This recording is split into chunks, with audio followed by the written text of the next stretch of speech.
Hello there. I've touched on it a little before in an older video, but I've never really gone in depth. So I'm going to talk about my grandpa's old homemade gas-powered welder here. He built it back in the 50s. As you can see right now, it's in a trailer made out of a 1947 through a 1953 Chevrolet pickup truck, or GMC, I'm not sure. I think back in the 60s, before being in the trailer, the welding setup was actually on a truck that was made out of a 36 Chevy car with the back half cut off, and it was made into a truck pretty much. But I haven't seen any pictures of it. But I'm not sure when he put it on the trailer, maybe sometime later in the 60s or in the 70s, but it's been around. He was a local handyman. He could fix or build anything. He would help a lot of the farmers. He'd go out onto the farms and fix stuff that broke in their equipment.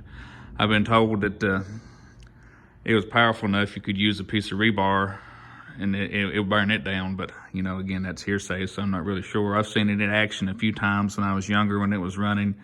He'd weld big heavy cast pieces with it and just big heavy duty welding jobs that normal things wouldn't do or you couldn't get to. He'd use this for, and so I'll go a little closer here.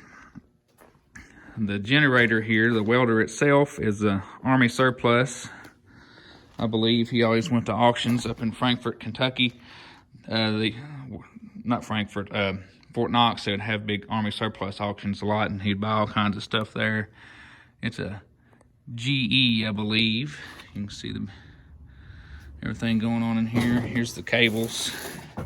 Got all the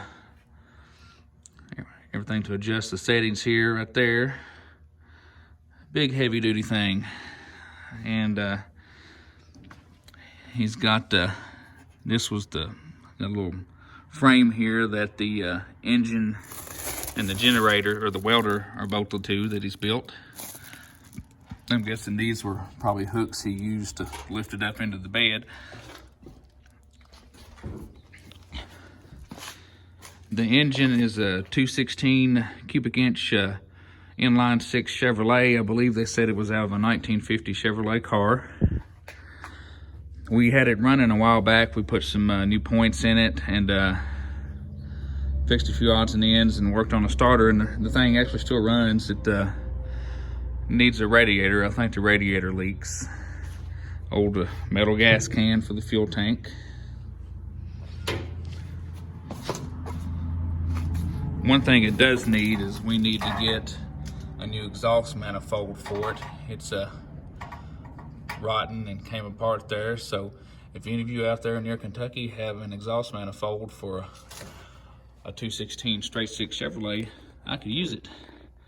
Here he has a governor off of a bulldozer that he used to, you know, adjust the engine speed, and I think this little adjustment knob right here is made out of the part of one of the wheel cylinders for like GM vehicles with the Huck style disc drum brakes back in the 50s. Old style generator. My Buick over there in the back has one just like it, I think. You can see where someone has repaired a crack in the block at one point and welded it shut. I don't know if that's some of his work or if he got it that way. And that is the actual gauge cluster out of the 1950 Chevrolet car right there that he set up on here. Fenders have definitely seen better days. It's got beat and banged up running around on farms. This fender's caved in. I think my uncle actually has one of the wheels off of it on a lawnmower trailer right now. So while that wheel's off, we can look under it. I'm not sure what the rear end is out of. It's a small Chevrolet pattern and it's older looking, so it may be a rear end out of the same car that the engine came from, but there's no suspension. As you can see, it's all welded solid in there. Just a solid frame, metal welded everywhere. Yep, that's a torque tube style rear end, so I'd say it is the rear end out of the car, and it's part of the frame of the trailer now. It goes straight up to the front and then right up to the hitch.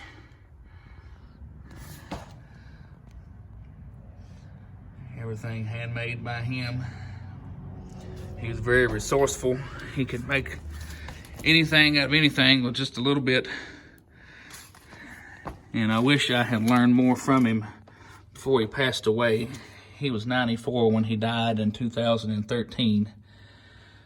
And I learned how to use the acetylene torch from him and do a lot of stuff, but I wish that I had him around to learn more, and that I'd actually been patient enough in my youth to sit down and try to learn more. But hindsight's 20/20, right?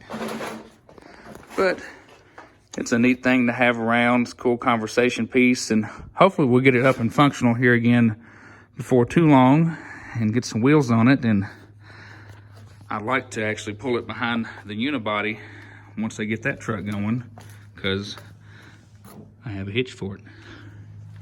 But just figured y'all like to see our old welder. It's kind of a neat piece. You don't see things like this very often, because especially exactly like this, it's handmade. But there it is. If you have any questions about it, you can leave them in the comments and I'll try to answer them. Thanks for checking my videos out.